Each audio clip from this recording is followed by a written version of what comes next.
All right, welcome to our channel. Today, I want to present the most easy and efficient way for you to be able to find open waiting lists and be able to get on them. There are only a handful of websites that are legitimate. All the rest are really either sales or other attempts at fraud to collect your information and data. And so I'm seeing a very high level of that at this point. And often these websites outrank the actual ones. So to help you guys out, I'm going to produce this list for you. Before I do that, I'm going to bring up some other information regarding my company, and we can talk about that for just a minute. So, my name is Jay. I am the owner of sectionaconsultant.com, and as you can see, my phone number, email, and company website. We help people with housing navigate the system, and I've been working. Well, I worked at the Federal for about 26 years. Now that we kind of gone over that, I'm going to bring up a list of options for you guys. These are all verified websites. And again, there's only a handful out there that are actually legitimate. All the others are going to attempt to get you to sign up, and you will not actually really be on a real government website with real open waiting lists. So here's our list, and you can find this list. I'm going to post it also in the description as well as the comment section after this video is over. But these are the verified websites. So you can find here HUD's Public Housing Directory, HUD's Resource Locator, and then we have a few additional options here for affordable housing online, affordablehousing.com, and affordablehousing.hub. Now, look, these are the only legitimate both first party and third party websites.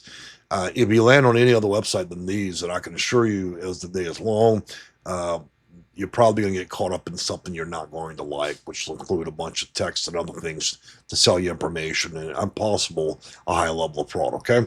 So let me pull you up to the actual websites real quick and then we'll go through them. Now, as you can see here, I'm going to bring up the first. This will be the HUD Public Housing Agency directory. What this directory does is allows you to be able to verify that information with all the nation's housing authorities. There's roughly 93 pages, and you can sort this list by both state and county. That way, you can verify that you're dealing with a real housing authority, its website, and contacts, along with address.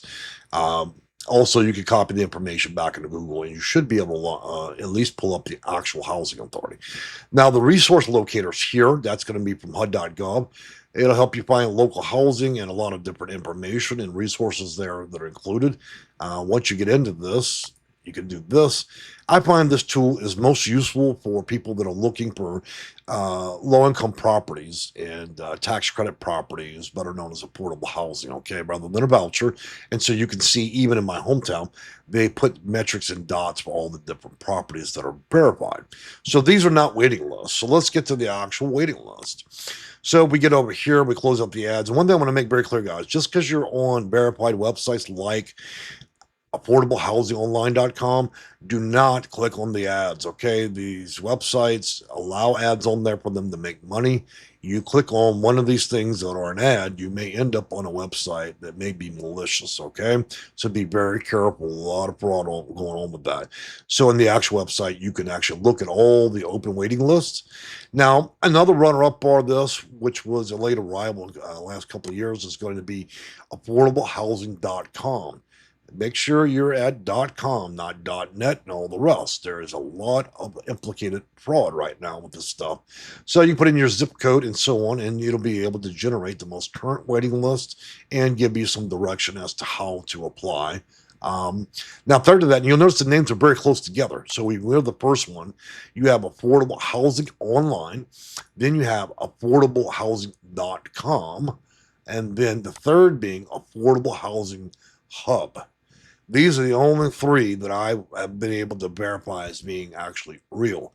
If you're using any other tools, I can assure you it's going to probably include some type of fraud or scam ads on there. So, again, you need to make sure you're not clicking on all these ads, even if it looks like it's part of the website. Be very judicious in your activity. All three of these websites, Affordable Housing Online, affordablehousing.com, Affordable Housing Hub, are the only one of them's the federal subsidiary of the U.S. government, which is Affordable Housing Online. That's a good one.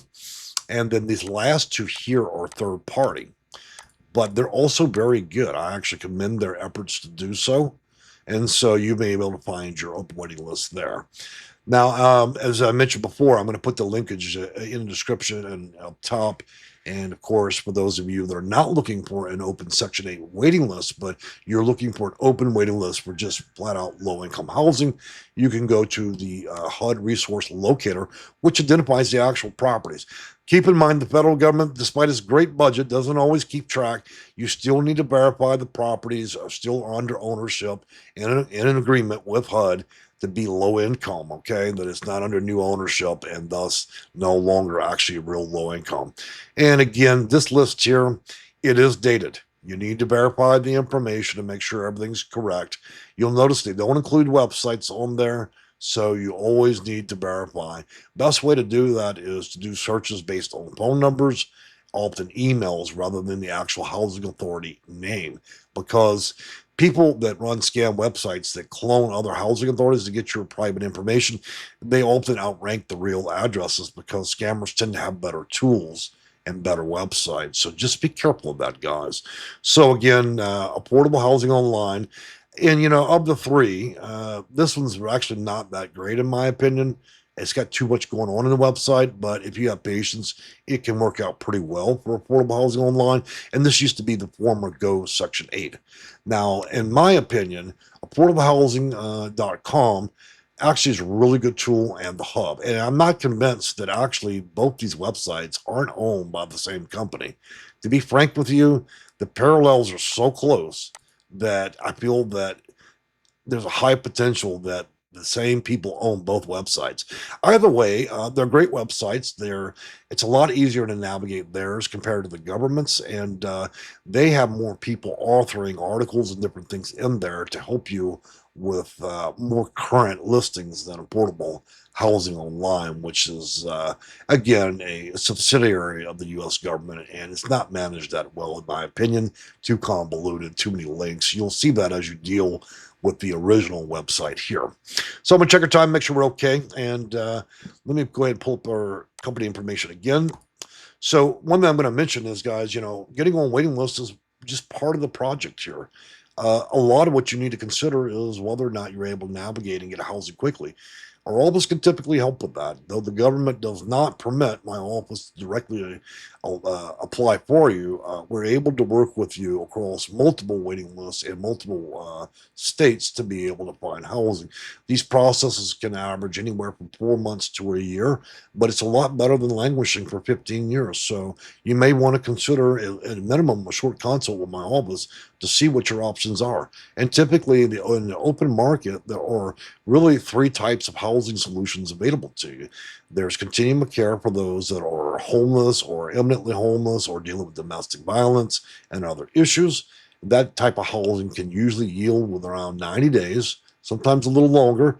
Keep in mind, summers are tougher because there's a higher number of people and they create more demand. And then there's also low income properties known as affordable housing or tax credit properties. That is when a private landlord owns a rather large building and has an agreement with that property to allocate a certain number of units to just simply low income people. You don't need to have any special criteria other than being low income. And then, but if you're looking for a voucher that also comes with portability, then you would have to address your local housing authority, which will offer you one of two options. They have the Housing Choice Voucher, and they also have project-based housing. That's when the housing authority actually owns a property. I don't recommend project-based housing. I recommend, if you're going to deal with a housing authority, that you pursue a housing choice voucher. Now, before I go, I'm going to mention two other programs that are very commonly known, but very not that well understood, and that's Section 811 and Section 202. 811 being persons age 18 to 61. When you hear that program, it is not something offered through your housing authority. It is a sub designation in federal law that allows low income properties to allow them to service people with disabilities or low income.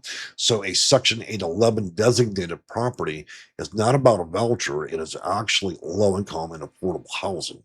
202, which we would call NEDs or non-elderlies, the 202 services seniors with disabilities or low income. And again, that is not a voucher. Your housing authority is not going to be dealing with that. That is a low income, affordable housing uh, property, and you should be able to apply for that. Low income and affordable housing mean the same thing, typically have wait lists anywhere from a couple of days to around 6 months in most cities, provided you're not in a large metropolitan area. So I hope this information helps you guys. I hope you're able to utilize the tools in Lincolnshire and be cautious anytime you click ads, and always verify that you're actually on a real website for the housing authority, as well as real websites that offer open waiting lists. Do not judiciously give out your information to different company websites that may be offering this that are not listed, because you will end up getting text calls, emails, and other things about things that are completely false. Okay. Enjoyed talking with you today, and hopefully you'll be able to use the information to further your journey to be able to utilize federal housing programs. Thank you and goodbye.